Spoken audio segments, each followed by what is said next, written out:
এখন আমি বলার চেষ্টা করছি হচ্ছে টিবিএলটি এর পূর্ণরূপ হচ্ছে টাস্ক বেসড ল্যাঙ্গুয়েজ টিচিং।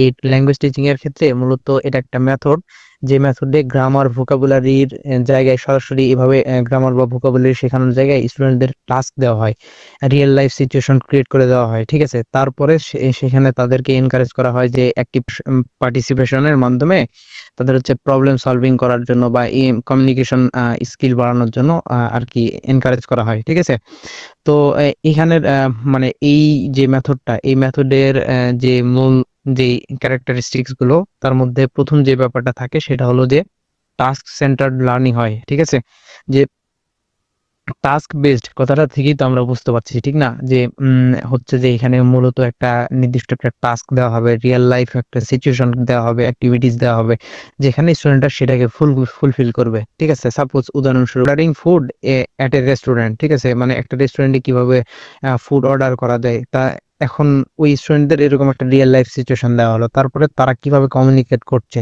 সেরকম মানে সেই বিষয়টাকে ফোকাস করা হয়। ঠিক আছে, অর্থাৎ 1 নম্বর আছে হচ্ছে টাস্ক সেন্টার্ড লার্নিং, 2 নম্বর আছে হচ্ছে ফোকাস অন কমিউনিকেশন। মূলত এখানে কমিউনিকেশনটা যেন প্রপারলি হয়, তারা যেন সঠিকভাবে কমিউনিকেট করতে পারে সেই বিষয়টার দিকে ফোকাস করা হয়। ঠিক আছে, তারপর হচ্ছে মিনিং ওভার ফর্ম। সাধারণত মিনিং, তারা কমিউনিকেশন করার ক্ষেত্রে মূল কমিউনিকেশনটা প্রপারলি হচ্ছে কিনা, তাদের আউটকাম আসছে কিনা সেটার দিকে গুরুত্ব আরোপ করা হয়। প্রপারলি আউটকামটা আসছে কিনা, তারা সঠিকভাবে কমিউনিকেট করতে পারছে কিনা সেটাই জরুরি। সেখানে হচ্ছে যে গ্রামাটিক্যাল বা ভোকাবুলারি একদম কারেক্টলি তারা মানে ব্যবহার করতে পারছে কিনা সেটার দিকে কম গুরুত্ব দেওয়া হয়। মূলত তাদের আউটকাম এবং কমিউনিকেশনটা যেন হয় সেটার দিকেই হচ্ছে মূল ফোকাসটা থাকে।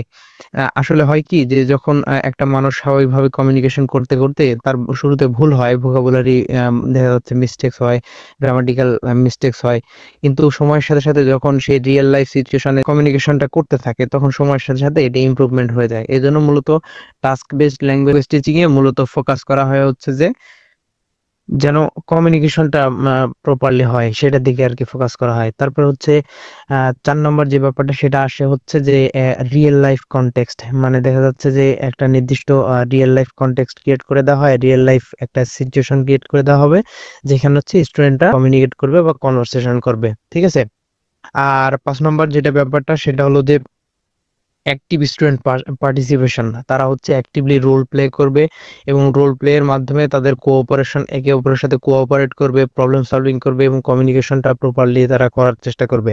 এর মধ্যে থাকবে হচ্ছে যে হ্যাঁ, যে স্টুডেন্ট মানে টিচার সবসময় এনকারেজ করতে থাকবে হচ্ছে group work, pair work, interaction, এগুলোর জন্য হচ্ছে আর তাদেরকে উৎসাহিত করতে থাকবে। আর মূলত হচ্ছে যে এই টাস্ক বেসড ল্যাঙ্গুয়েজ টিচিং এ ফোকাস করা হয় প্রসেস এবং আউটকামের দিকে, মানে দেখা যাচ্ছে একটা নির্দিষ্ট প্রসেস সে ফলো করছে কিনা, কমিউনিকেশনের ক্ষেত্রে সে প্রপারলি অ্যাক্টিভ ভাবে পার্টিসিপেট করছে কিনা। তার ভুল হোক, গ্রামাটিক্যাল বা মানে ভোকাবুলারির ভুল হোক, এটা তো বড় কথা না, সে মূল প্রসেস ফলো করছে কিনা, সে একটা কাজে অ্যাক্টিভ পার্টিসিপেট করে হচ্ছে একটা রোল প্লেইং যেটা থাকে এটাতে অ্যাক্টিভ রোল প্লে করছে কিনা। তারপরে ওভারঅল আর কি ওই যে তাদের যে রোল প্লেইং সেশন এর মাধ্যমে হচ্ছে যে একটা প্রপার আউটকাম আসছে কিনা, কনভারসেশনটা প্রপারলি হচ্ছে কিনা, এই দিকগুলোতে হচ্ছে ফোকাস করা হয়। একটু সামারাইজ করি, আরেকবার একটু সামারাইজ করি, সেটা হচ্ছে যে টাস্ক সেন্টার্ড ল্যাঙ্গুয়েজ লার্নিং হয়। এখানে হচ্ছে ফোকাস করা হয় হলো কমিউনিকেশনে, মিনিং ওভার ফর্ম, মানে মূলত তাদের কমিউনিকেশনটা প্রপারলি হচ্ছে কিনা সেটার দিকে, মিনিংটার দিকে ফোকাস করা হয়। গ্রামাটিক্যাল এবং ভোকাবুলারি অ্যাকুরেসির কম গুরুত্ব দেওয়া হয়, যেটা অটোমেটিক হয়ে যাবে বলে চিন্তা করা হয়। আর রিয়েল লাইফ কনটেক্সট দেওয়া হয়, রিয়েল ওয়ার্ল্ড সিচুয়েশন দেওয়া হয় যেখানে হচ্ছে তারা কমিউনিকেট করবে। ঠিক আছে, আর তারা অ্যাক্টিভলি পার্টিসিপেট করে।